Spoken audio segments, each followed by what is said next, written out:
Okay, we're talking about innovators, and we have 4 panelists whose groups have all been through this program. And I thought what might make sense is for me to give you just the broad brushstrokes of what this program offers, and then actually turn to the folks who are the expert. Well, that's a bad thing. I'll set you up for a fall if I call you experts, who are very familiar with how this program works and was implemented at their various organizations. So the Innovators Program is a 10-month accelerator program, and it challenges and supports young professionals from participating companies who are signatories to the UN Global Compact.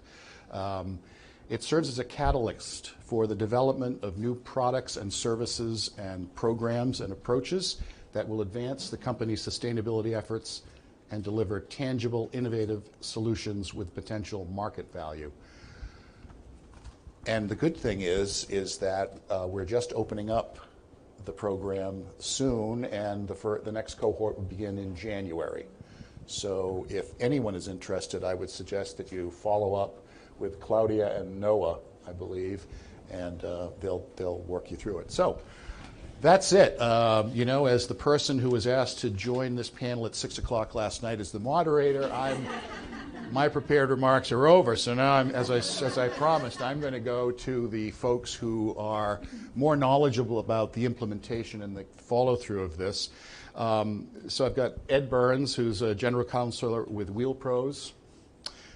We also have Julia Salant, who's the head of sustainability, innovation, and carbon solutions with EcoVadis. We have Dr. Victoria Emerick, who is the executive director and global head of corporate responsibility strategy and operations at Bristol Myers Squibb. And we have Dr. Sonay Aykan, the associate director of ESG and sustainability at Colgate-Palmolive. And the order in which I'm just going to ask them a general question is, what was their organization's experience with this, the Innovators Program, and talk about some of the proposals and the programs that have been picked up. I'm going to start with Ed and Julia because they've just gone through the cohort, and then we'll turn later to our other 2 panelists who have actually had a little bit more of experience in it. So, Julia, why don't I turn to you? EcoVadis. Thank you. Well, for those of you who might not know us, we're a sustainability business rating solution provider. We operate a network of now over 100,000 suppliers globally that engage with their buyers on sustainability on our platform. There has been quite a lot of growth within our network, and the opportunity to join the Young Innovators Program was really a unique one for us. For us, SDGs has been part of what we do at the core and the foundation of sustainability solution provider. We've been very familiar internally with what the SDGs are, and we wanted to actually use this program as a platform to elevate our younger, newer generation of newcomers. We grew a lot in the last 15 years. We have over 1,500 employees all over the world. So Eda, Nora, and Kyla have joined the program to help really bring a new and interesting flavor to what we do. And I believe that it's been such a wonderful experience for us because first and foremost, it really takes us beyond just thinking about sustainability in the context of the services and the platform that we operate, but really taking it to the next level. What will it take to measure impact, really focus on this longer horizon and building the new products that will help us get there? I think I'm happy to tell each and every one of you about the experience in the program a little bit later, but I'd like to pass it on to Ed maybe. Thank you. Yeah, Wheel Pros, we manufacture aftermarket automotive products. We were in wheels, and now we've expanded outside of wheels to other aftermarket products, lighting, suspension, and a whole host of things. We're one of the largest in the world.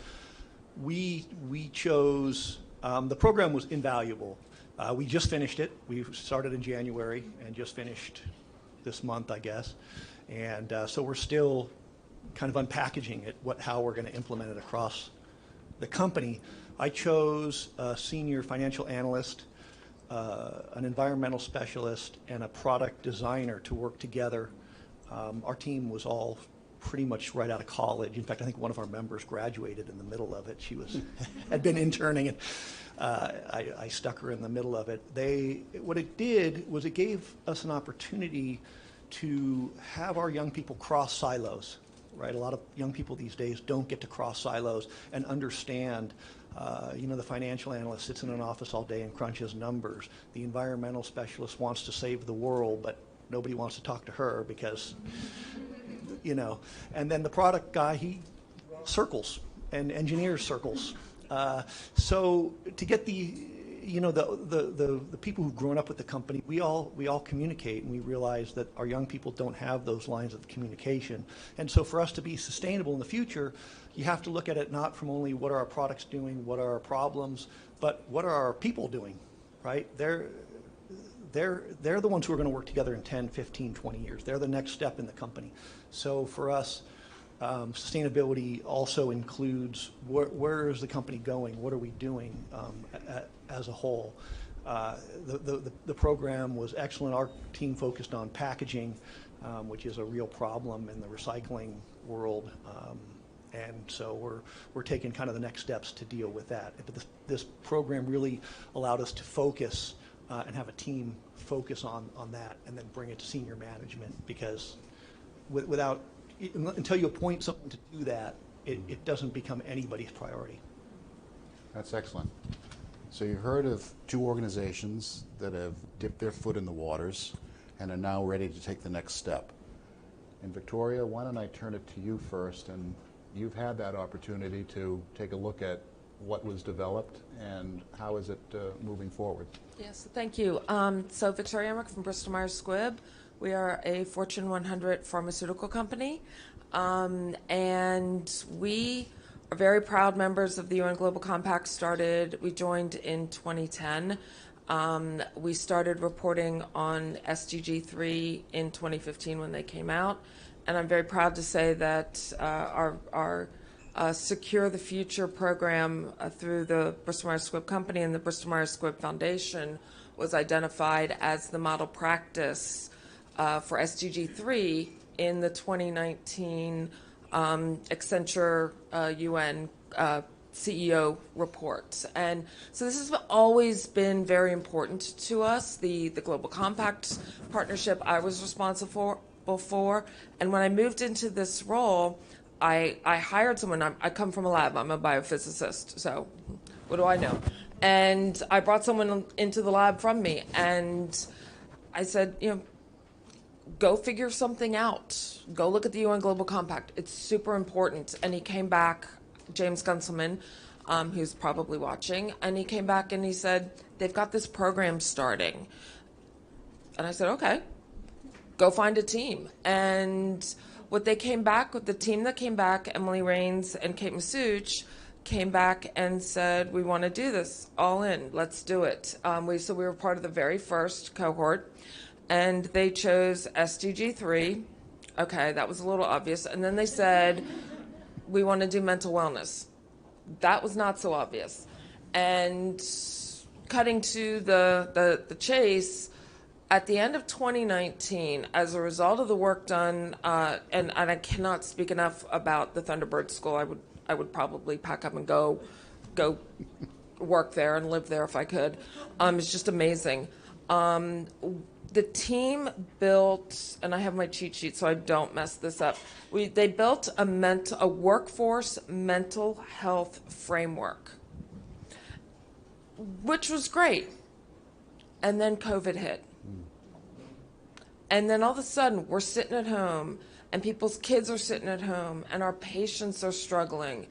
And we have this mental health wellness framework that 3 people who had no idea about this, Emily Rains is our lead for wellness, but through the business savvy and knowledge they got through this program, we're able to build this, get it implemented into our company, and we've stood on that to address the issues that no one saw coming from COVID, the mental wellness, the support that people needed. We were thinking about supply chain. We were thinking about keeping our clinical trials running and all these things. We didn't really know to think about the people, but we had this in place, not by happenstance, but because of the environment that was created. And they were encouraged to build, and they did such a good job that the infrastructure is just continued to grow from there. So I'm one of the biggest fans probably on the planet of this program. That's incredibly prescient if you think about the climate back when they started the program to today. Yeah. And a real life example of how this work can be of advantage to your organization. Sonay? Thank you. Hi, everyone. I'm Sonay. I'm with Colgate-Palmolive. Many of you know us from our oral care business, probably. We make toothpaste, toothbrush in many different countries, but we also have actually home care business, personal care business. We have skincare, and then some of you might be surprised, some of you not. We do also have pet care, which makes actually a significant portion of our business with the Hills Pet Nutrition. And that I will touch on in our innovation-related discussion. So when this started for us, actually it was with Adam. I was just eyeing Adam, but he just left. So it started with Adam actually mentioning, we would like to start a program like that. Would you be interested being one of the first rounds to try? We said absolutely, because it was a time that we were developing our relationship with the UNGC in a more closer manner. We've been part of the UNGC, I think, since 2017. But this was a great opportunity to actually take UNGC and principles and then take SDGs and implement it at the core of our business. Because what we were trying to figure out is we do support the SDGs, and we actually have done some internal exercises taking SDGs at the core, which included an employee survey, which was designed by using the SDGs. But what happened is we still were trying to figure out how can we really socialize it internally. What does it mean to create education internally to make people understand what is sustainability? Sustainability has multiple different definitions going back to 1930s.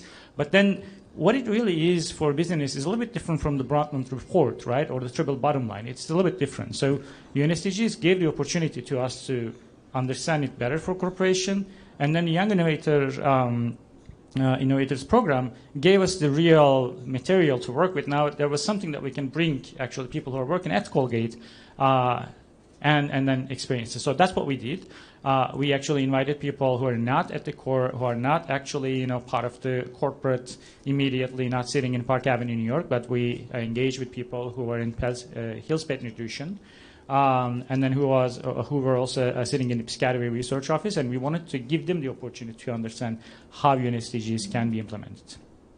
So the question that we asked was, we wanted to understand the product development process and see if we can embed SDGs into that process. Because what happens is we used to have, and we still have, a product scorecard that looks at, okay, the new products that are being put on the market, is it sustainable or not? Which is a tremendous amount of effort. But what happens is, a lot of cases, we do it after the product is on the market. What we want to do is, we want to do it before the product is on the market. And it's extremely complicated. And that allowed us actually to bring those people and work together. Thank you to the Thunderbird again. It was amazing. And then let them understand what sustainability is all about. Let them define what's sustainability for them, not for us. Let, for example, people working in the pet nutrition business to describe what sustainability, which is different actually a little bit for business, for example, in the oral care. And that allowed significantly those people being engaged, them being the pioneer of sustainability. One of those people actually started a sustainability-based employee resource group back in Topeka. The other one took a role to actually lead sustainability in marketing. So that was not only what we have achieved in terms of out of the program in one presentation, saying, okay, this is it. We have created internal resources now who are advocates for sustainability and who are at different parts of the company. I think that was a real gain to me. So thank you. I want to pick up on the thread of this innovator, because my previous life, I was with a 230-year-old financial services institution where change doesn't come that easily. You know, some of your companies may be a little less old than that and established in their ways, but I would imagine even still, perhaps there was some hesitancy. There might have been some roadblocks. What are keys to moving this forward where programs such as this become legitimized and they lead to real life business solutions that can help all? Victoria, I'll just start with you, if that's okay. So I think part of it was I didn't ask permission. I am of the opinion that ROI is not return on investment, sorry to my financial organization, but risk of inaction.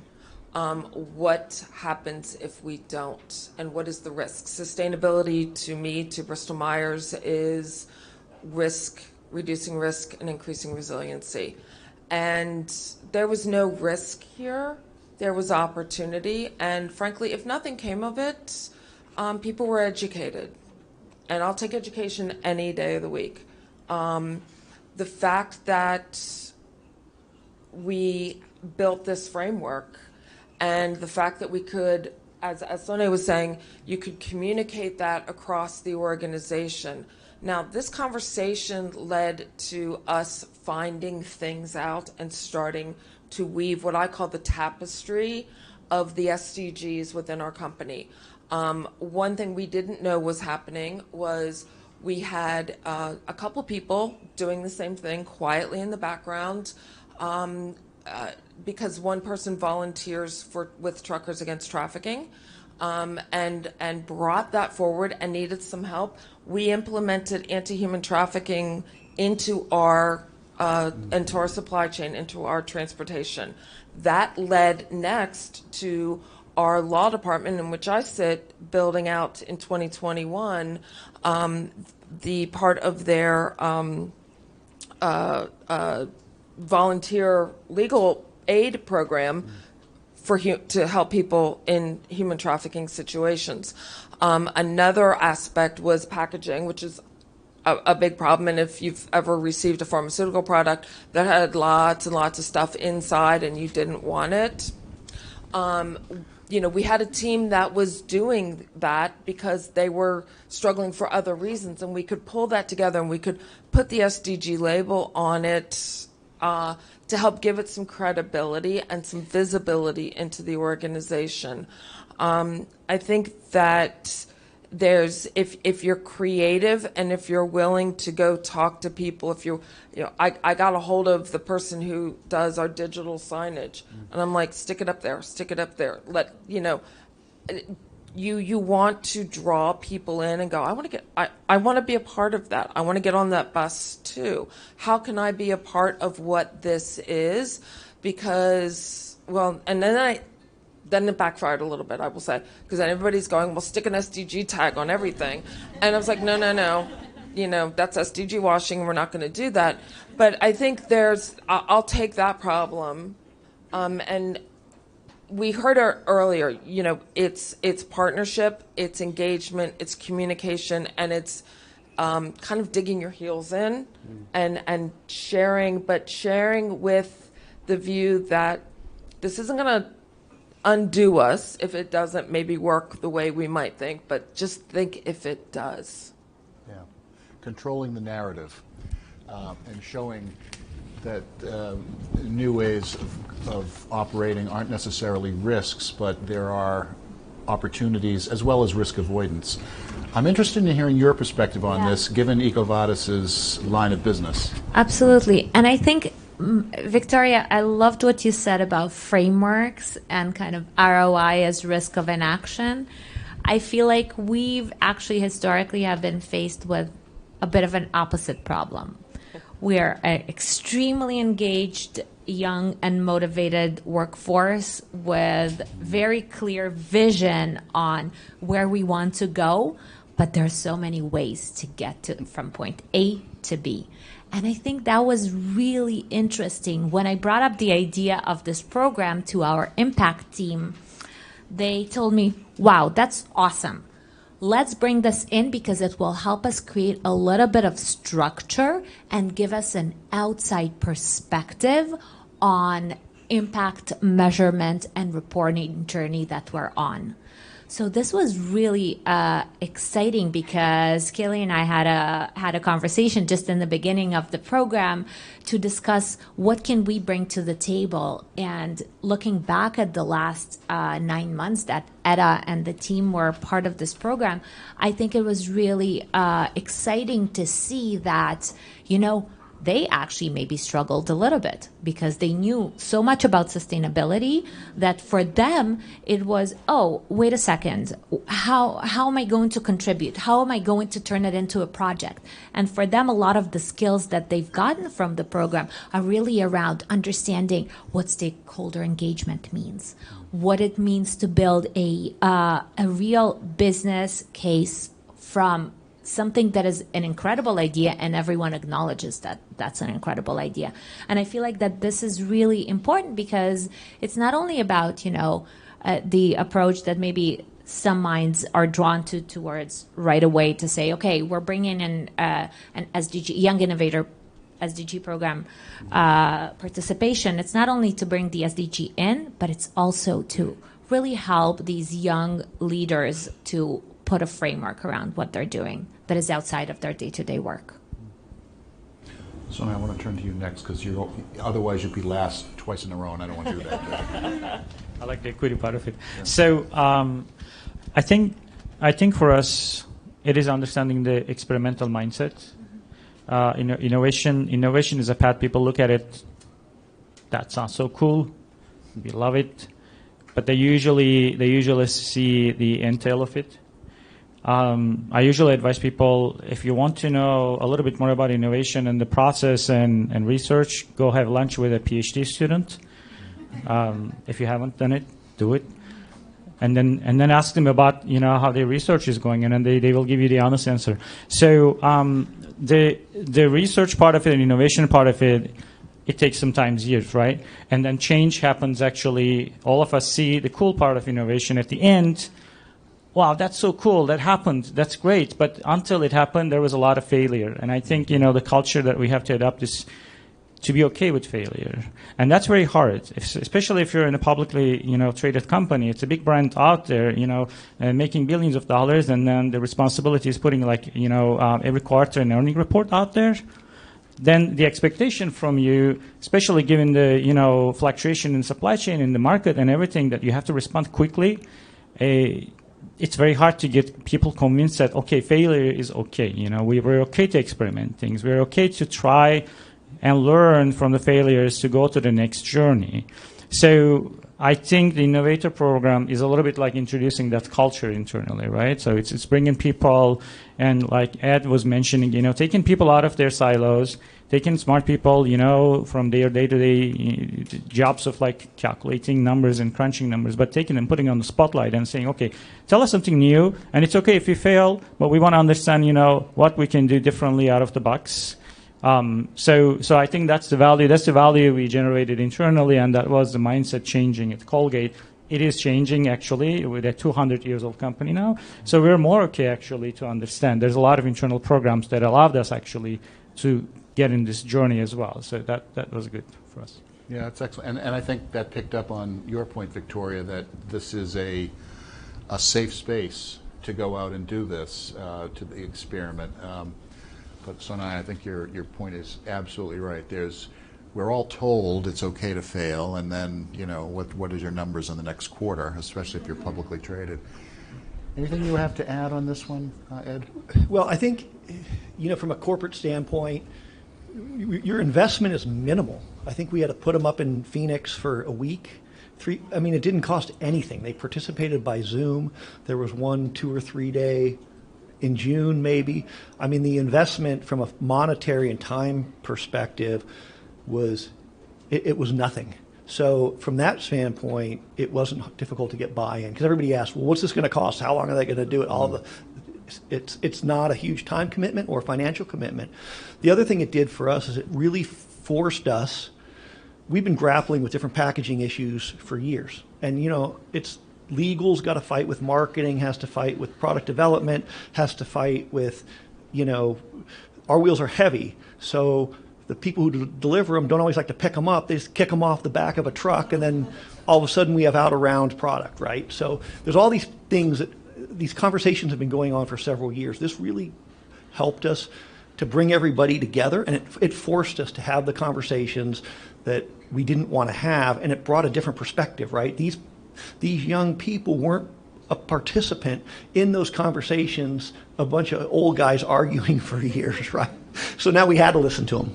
So from that perspective, that fresh that fresh look was really good for our company. Yeah, and he was very polite. He didn't look at me when he said the old guys. So,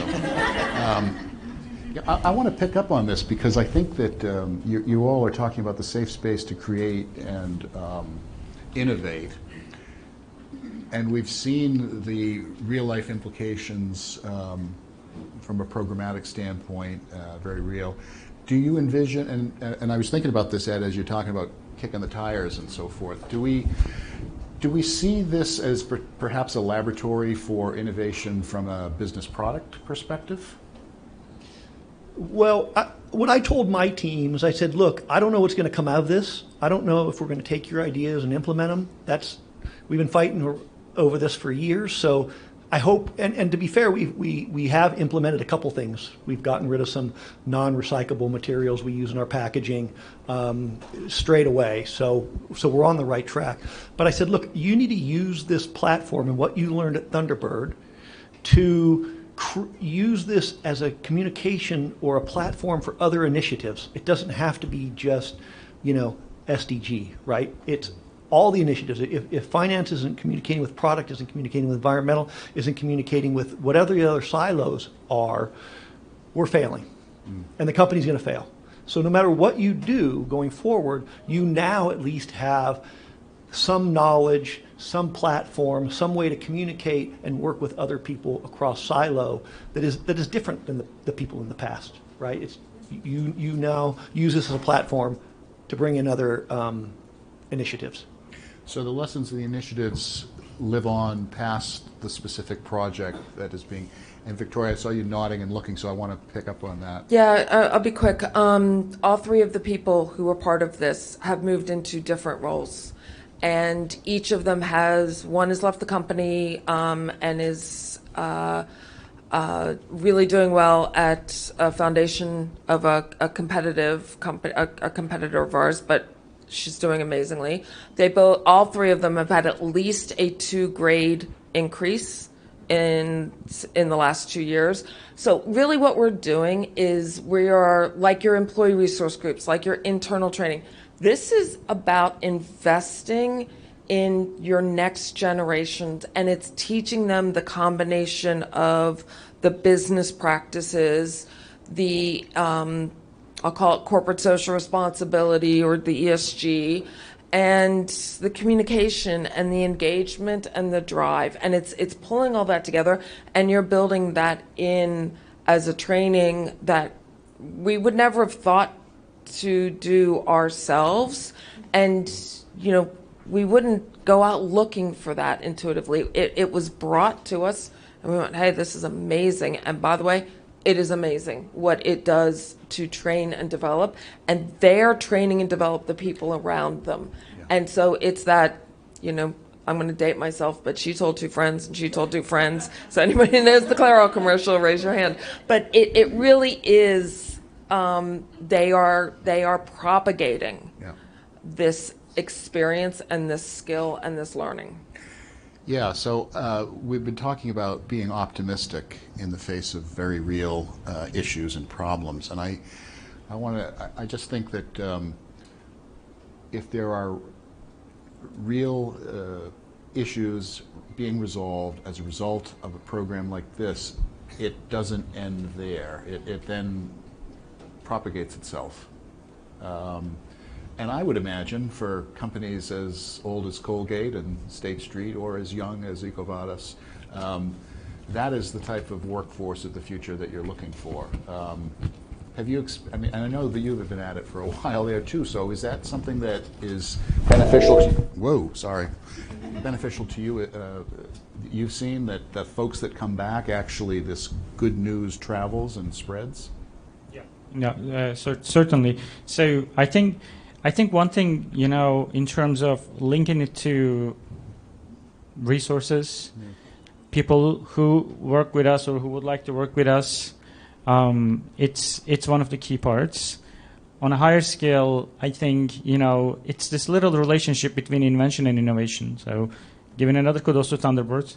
So my experience 2.5 years ago in the beginning of pandemic when we started doing this was I have learned a lot about the term innovation versus invention. We have how many, I don't know, like 600,000 or something like that invention right now, the patents waiting to be approved in the US. And this doubles in the last 20 years. But then innovation to me is actually understanding how that knowledge that we're generating can be applied on the ground. And that links to the UN SDGs. So we have UN SDGs that says, for example, you know, very straightforward, you know, landowner, sustaining land, right? So the climate change related UN SDGs. So we have 2030 goals, but then how do we get there? That's the question. That doesn't happen necessarily with invention. That happens directly with innovation. And on that end, when we set those goals, when we set those targets, align with the UN SDGs, the real thing comes to implementation. And the implementation, again, we need an innovative approach to understand how to apply that knowledge. I mean, another kudos I have to give my colleague here sitting on the back. She's actually part of the next iteration of the Innovation Young Innovator Program, asking exactly this question. How do we get there? How do we get to net zero? How do we use our logistics and how do we do the, you know, our logistic operations to meet our net zero target? So I think that being able to answer those questions is going to create a new magnet for companies that you can actually bring those skills on board. We're excited. And you started us down this path by saying that your group had been learning other skills beyond just the project. So any last? Yeah, just a few thoughts to wrap it all up. I think we're not emphasizing enough the benefit of the peer-to-peer learning within this program, and I think it's. Let's think about that as well with our participants in the program, and ultimately they're creating a network. They're learning from each other, from their company's experiences, their struggles. Each and every one of them is bringing a really hard problem to solve from their organization that probably wouldn't have been on their sustainability report or on the front page of their annual report. So it's really about real-time problem solving for these big sustainability related issues for companies small like ours or gigantic like yours. It's the idea of we can all come together, learn from each other, try and experiment together and see how these programs are progressing year over year. Creating this network is really invaluable, and I think I really look forward to seeing where our participants will go and where every other participant will go, because that's a really exciting opportunity. This is the real network and community that we're really looking to foster. Super. Look, we've got a few minutes, and I don't want to, since I must stand in anyway, I don't want to commandeer. Are there questions from the audience about the program and innovation? And John, can you just wait until we get a microphone so that we can capture it for our audience that are right here? John in the front row.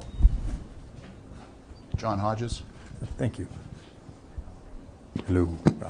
All right. So this is great, and I agree. Peer networks are how we succeed.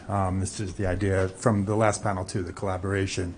But obviously, while there are similarities between all of the different issues you had, you each had your own individual things. How did this program, like how were you able to focus on your company's ask, I guess is what I'm looking at.